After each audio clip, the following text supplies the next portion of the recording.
good net of Shabbos. Today is Tes Zayin Shevat Tovshin Pei Hey. It's the 95th Yortzeit of Harav HaChosid,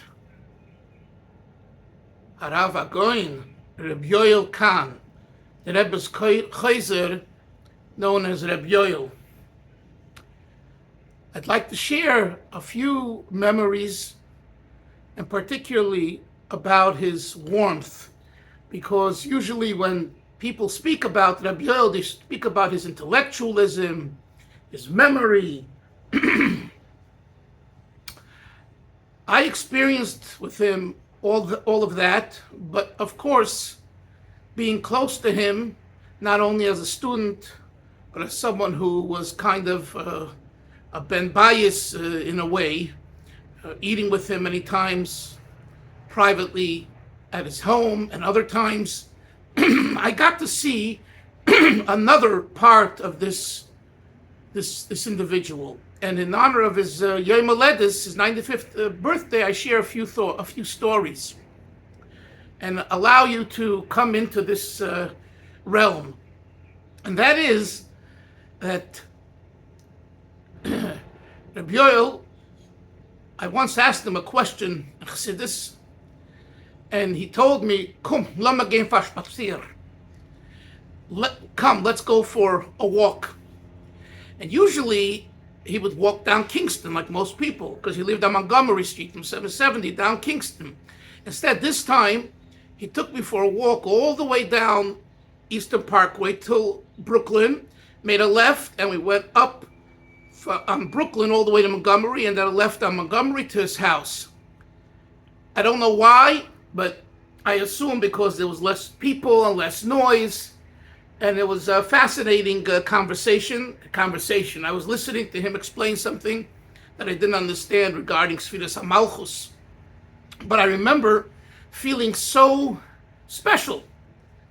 And I was 18, 19. I was a young teenager, an older teenager. But I was just beginning to learn Chassidus and to hear from Chassidim and things like that.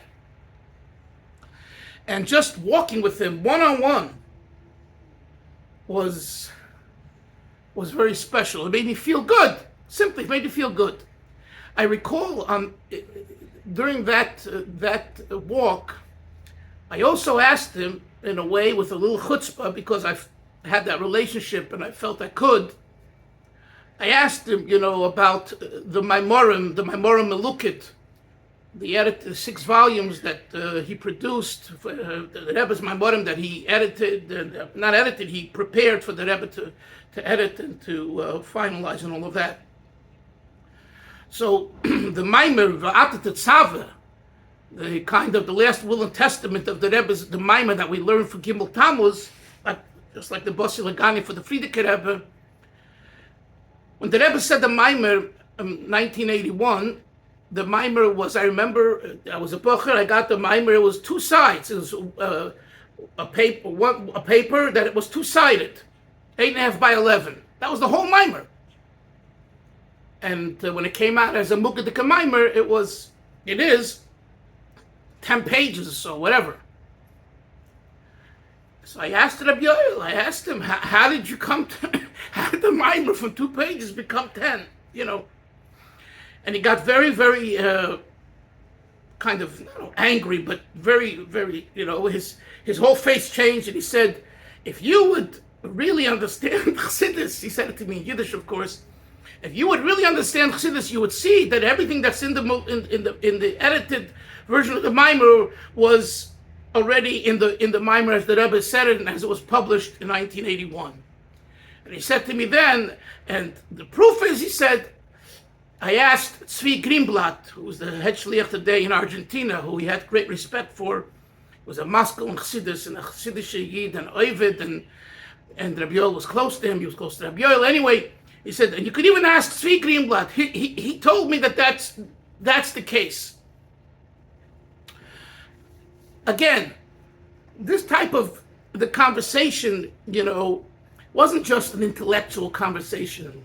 It was very emotional. He got all worked up. Another story. I remember walking with him down Kingston. It was Kingston and Union in front of, at the time, there was WLCC. They were selling the tapes of the Rebbe. And there was something going on in the community, what some would consider a political issue. It involved the Rebbe's health. This is when I was already married and had children. I came back and I had a meal with him.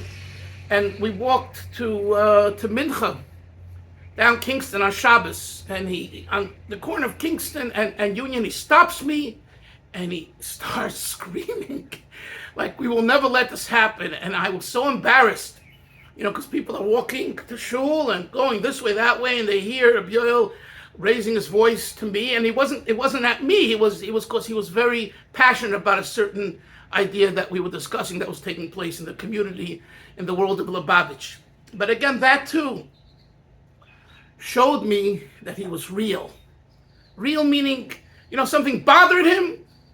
He spoke about it, and he spoke about it to me, meaning because, I don't mean to me that I'm something special, to me that I happened to be walking with him, so that was on his mind, he shared it.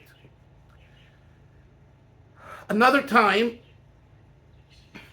he was two in the afternoon or so, it's Shabbos afternoon, there was no Farbrengen, this was probably in the 1983 or so, 82, 83, and most of 770 was gone. They went home to eat the Shabbos, and Yoel comes down and he says, "Who's Dalfin? Who's Dalfin?"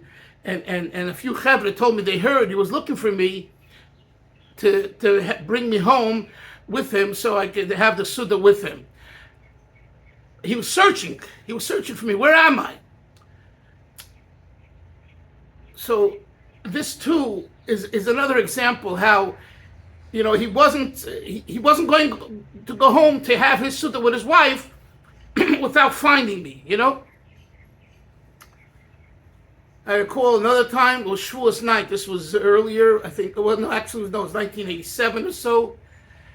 And I was talking to him like 3, 4 in the morning, after being up all night. And he says, come with me. Come back with him. And I said, okay. But he stops and he says, one moment. And he goes over to Reb Marlo over Sholem and he discusses some issue. I imagine some halachic issue. I don't know what. But again, there I saw, and I sent a beautiful settle from Reb Yoel to Reb Marlo.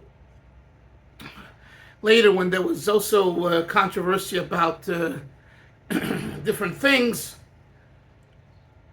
But I saw with my own eyes how he asked the Shiloh to Reb Marlo, and I saw I was standing on the side, there was hardly anyone else there in 770 also at the time, and I saw that. What I'm getting at is that here you have a person who's so intellectual, is a genius, literally a genius. Not only a genius in Torah, but mathematics. I heard from people who knew him as a young child in Tel Aviv. It was like a genius in mathematics, okay? In I don't know, the sciences, astronomy, he could figure anything out. He was so bright. So you would think that, and he's involved all his life in the Rebbe's Torah. So you would think that emotional side is not there. And I've heard this from my own friends and students, Reb Yoel wasn't, of course he wasn't to you warm, because you didn't invest into that. But if you invested and you spent time with him and you rubbed shoulders, the Varmkeit came out. I'm telling you, what I saw in him was the Varmkeit of Reb Chanai Hendel Kugel, for example, what the Frierdiker Rebbe calls in the Sichas Herzl in the sense of a heart. He's so heart-warmed, The Chassidische Bruderschaft and Varmkeit, I saw that with Reb Yoel. I really did.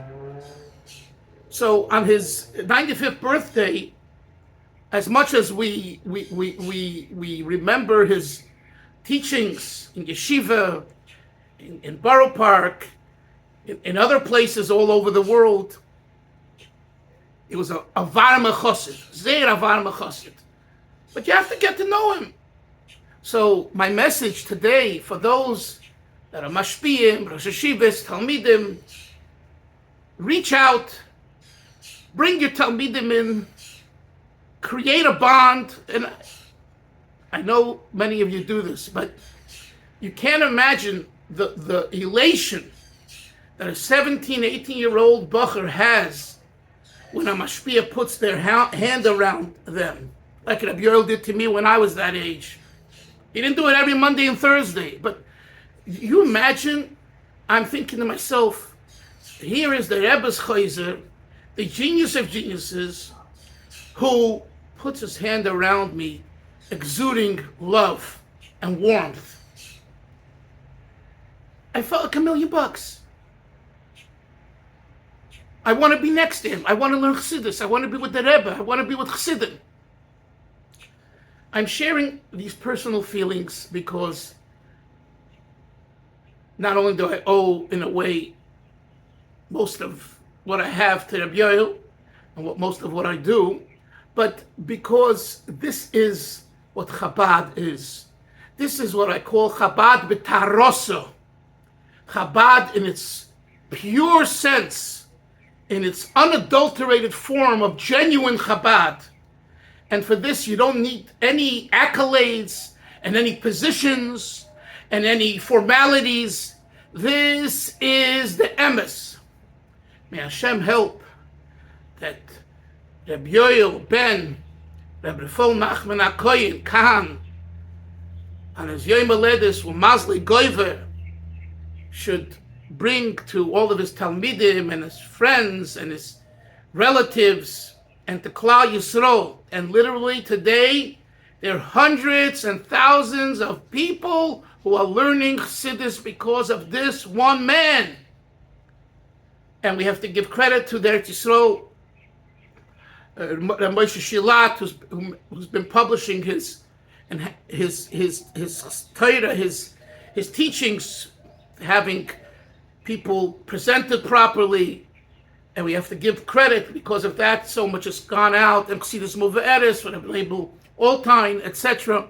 Also, basically, the who's who of Lubavitch today, as far as teachers of Chassidus, etc., are all Reb Yoel's, most 99% are all Reb Yoel's Talmidim, his students. So look, by us Chassidim, we don't, eulogize anyone. Today it's a birthday, it's not a yard site, but it's just that it always bothers me that people look at him as an intellect and cold, and some do, many do, and I want to, try to change this to understand that this was a very, very warme mensch. Simply as a person, he was a warm person. Really. A geschmack mensch, he was so geschmack. He was so delightful.